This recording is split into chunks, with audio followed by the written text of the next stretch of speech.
আসসালামু আলাইকুম প্রিয় খামারি ও উদ্যোক্তা ভাইয়েরা, যারা আসলে কোয়েল পাখি নিয়ে খামার করেছেন, জিরো বাচ্চা, বিশেষ করে জিরো বাচ্চা, তাদের জন্য এই ভিডিওটি খুবই ইম্পর্ট্যান্ট।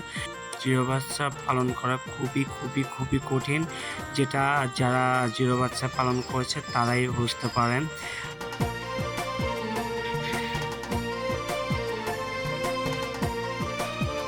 পরে অনেকটা কঠিন হয়ে পড়ে যখন বিদ্যুতের সংকট থাকে।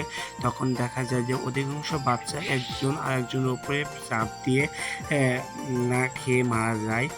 এই জন্য আমরা সবসময় প্ল্যান করি যে ব্রুডিংয়ের তাপমাত্রা ঠিক রাখার জন্য। আমার ব্রুডিংয়ের তাপমাত্রা একটু কম ছিল বলে অনেকগুলো বাচ্চা মারা গিয়েছে। এখন ওই ব্রুডিংয়ের তাপমাত্রা ঠিক করার জন্য পরবর্তীতে ওখানে লাইট দিলে দেখা যায় যে জায়গা অল্প সংকীর্ণ জায়গার জন্য বাচ্চাগুলো ঠিকঠাকভাবে নড়াচড়া করতে পারে না। সেই জন্য আমরা প্ল্যান করলাম যে কীভাবে বাচ্চাগুলোকে ব্রুডিংয়ের জন্য ভালো একটা স্পেস দেওয়া যায়। এখন রাত বাজে ৯টা, ৯:৩০।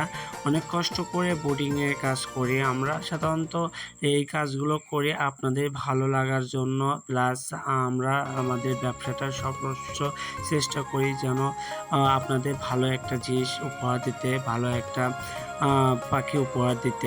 তো সেই জন্যই আমরা পরিশ্রম করি। দেখেন, আমরা অলরেডি বাচ্চাগুলো ঝুড়িতে তুলছি। এই বাচ্চাগুলো আমরা এই ব্রুডিং থেকে ওই যে বড় একটা বোর্ডার আছে, ওখানে 2টা লাইট ইউজ করব আমরা।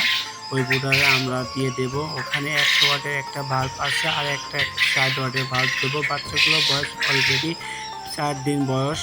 মাশাআল্লাহ অনেকটা ঝরঝরে হয়ে গিয়েছে বাচ্চাগুলো। বাট তারপরে দুপুরে একটু কারেন্ট যাওয়ার কারণে, আমার ইউপিএসে চার্জ না থাকার কারণে অনেকগুলো বাচ্চা একজন আরেকজনের উপরে চাপ দিয়ে মারা গিয়েছে। যে জন্য আমরা এই কাজটি করতে বাধ্য হলাম। আমার এই ছোট্ট একটি খামার, এটা আমারই বড় খামার না, ছোট্ট একটি খামার।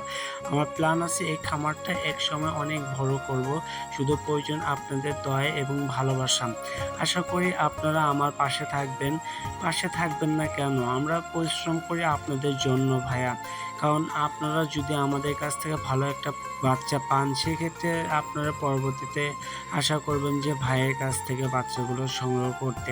আমরা সর্বদা চেষ্টা করি ভালো মানের বাচ্চা সরবরাহ করতে, এবং আমাদের ব্যবসা যদিও করি না, ব্যবসা সাধারণত খুবই কম করি আমরা। আমাদের কাজটা হলো প্রথমত আমরা বাচ্চাগুলো উৎপাদন করি। তো যারা আসলে বাচ্চা সংগ্রহ করতে চাচ্ছেন, যে বাচ্চা সংগ্রহ করবেন, তারা অবশ্যই আমাদের সাথে যোগাযোগ করে আমাদের কাছ থেকে বাচ্চা সংগ্রহ করবেন। আশা করি আমাদের কাছ থেকে বাচ্চা সংগ্রহ করলে ঠকবেন না, কারণ আমরা দীর্ঘ 3 বছর যাবৎ আমাদের হ্যাচারি রয়েছে, হাঁসের বাচ্চার হ্যাচারি।